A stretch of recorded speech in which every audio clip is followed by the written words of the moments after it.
Ratno vazduhoplovstvo i protivvazdušna odbrana je savremeni vid vojske Jugoslavije, opremljen savremenim borbenim sredstvima i osposobljen da u eventualnom ratu efikasno dejstvuje na ciljeve u vazdušnom prostoru, na kopnu i na moru i time zaštiti teritoriju Savezne Republike Jugoslavije od neprijateljskog napada iz vazdušnog prostora.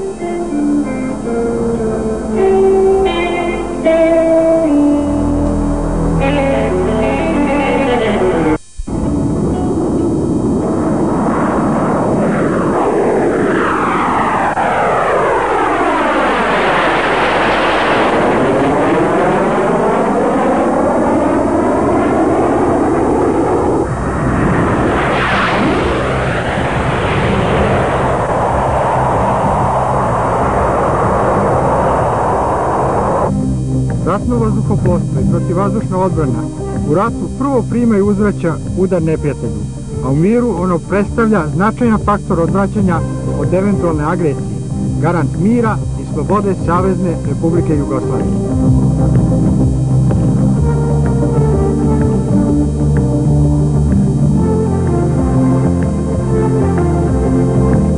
Okosnicu ratnog vazduhoplovstva i protivvazdušne odbrane čine avijacijske jedinice naoružane savremenim avionima kako strane, tako i domaće proizvodnje. Poseban akcenat je na avionima domaće proizvodnje, gde se naročito ističe avion tipa Oro sa višestrukom namenom, kao lovac bombarder i taktički izviđač.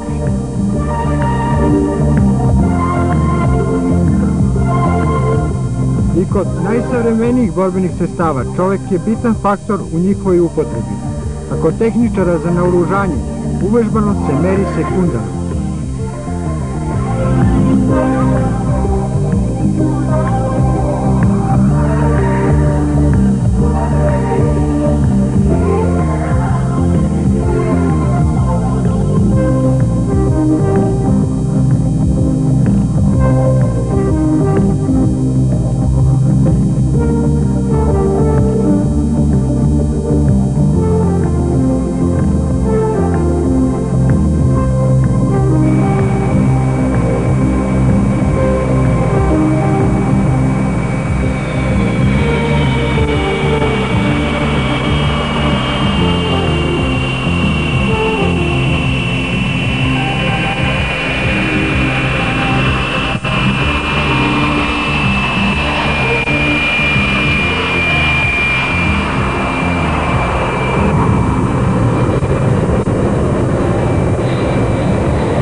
Planska i raznovrsna obuka avijacijskih jedinica je ostvarena prema zadanim planovima.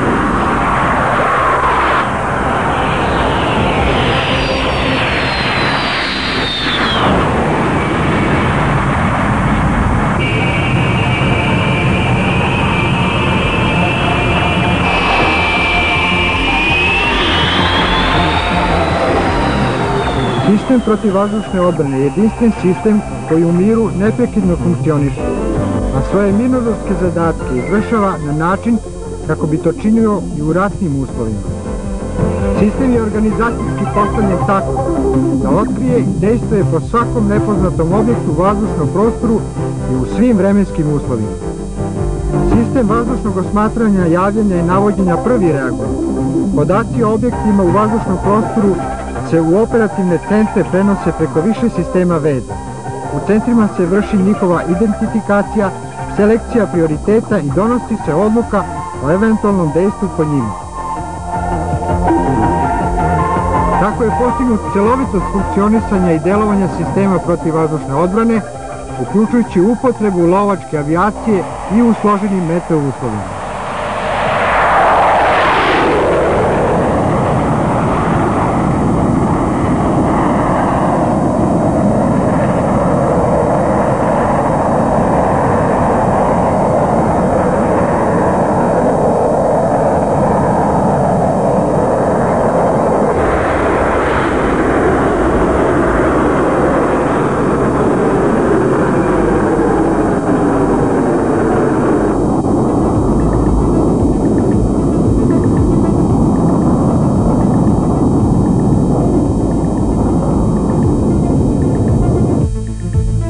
Artiljerijsko-raketne jedinice protivvazdušne odbrane su naoružane različitim borbenim sistemima koji obezbeđuju zaštitu vazdušnog prostora i teritorije naše zemlje. Efikasnost sistema se ogleda u visokoj verovatnoći pogađanja ciljeva 68 do 90%, a i u uspešnom dejstvu po ciljevima koji lete na visinama do 30 km i više.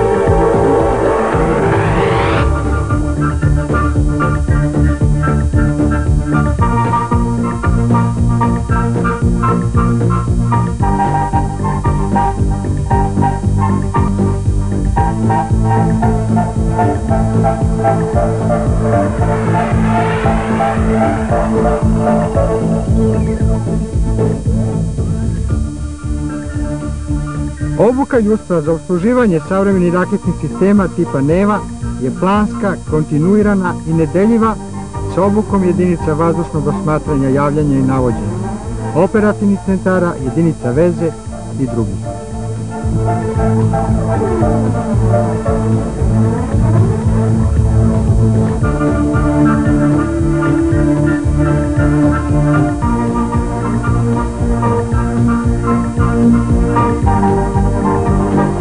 Raketni sistem KUB, koji se pokazao veoma uspešnim i u izraelsko-arapskom ratu, neprikosnoveno brani naše nebo u sadejstvu sa našom lovačkom avijacijom.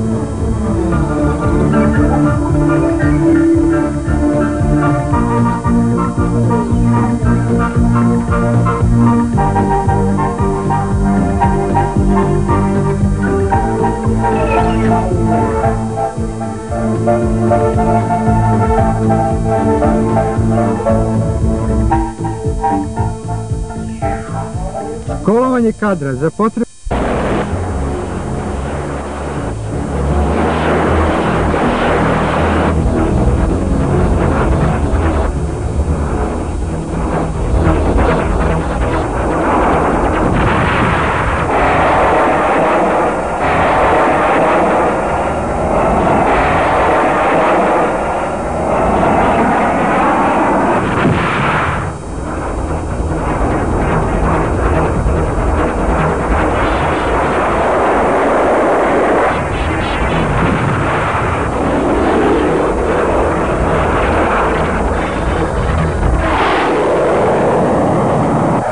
slobodi je imperativ svakog naroda, a njegova snaga je stub odbrane i garant mira i slobode.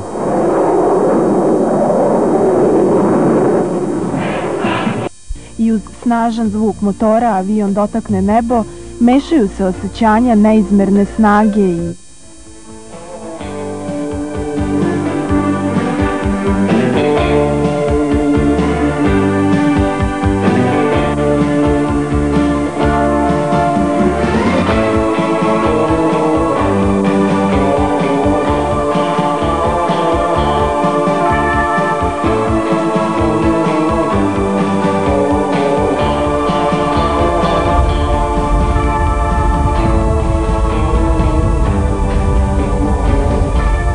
Je li se lete na određenim tipovima vazduhoplova, prvenstveno od zdravstvene sposobnosti i od psihofizičke kondicije za određeni tip vazduha.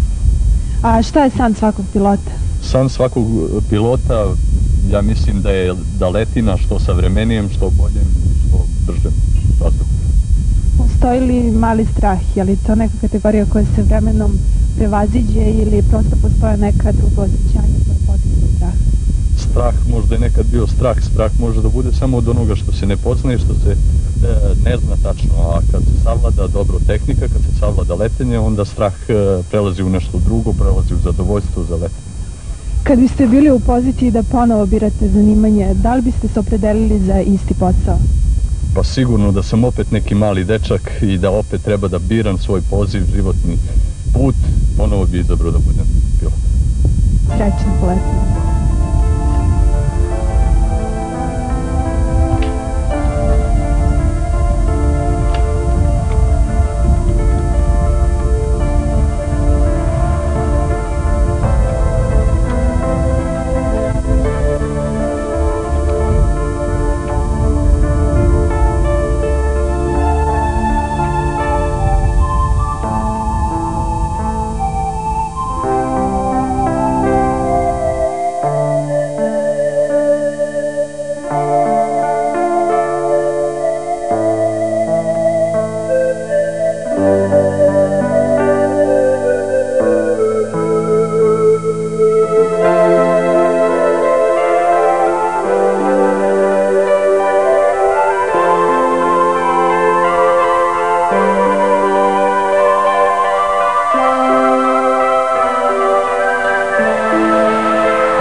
Piloti protiv podmorničkih helikoptera KAM-28 u sklopu redovnih aktivnosti izvodili su borbeni zadatak traženja i uništavanja podmornice, dok su na školsko-taktičkom poligonu helikopteri Mi-8 precizno izvršavali zadatak raketnog dejstva.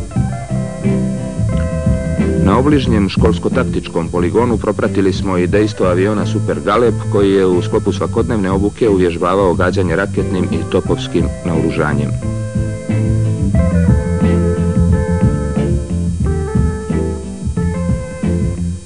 Nema da vi ste.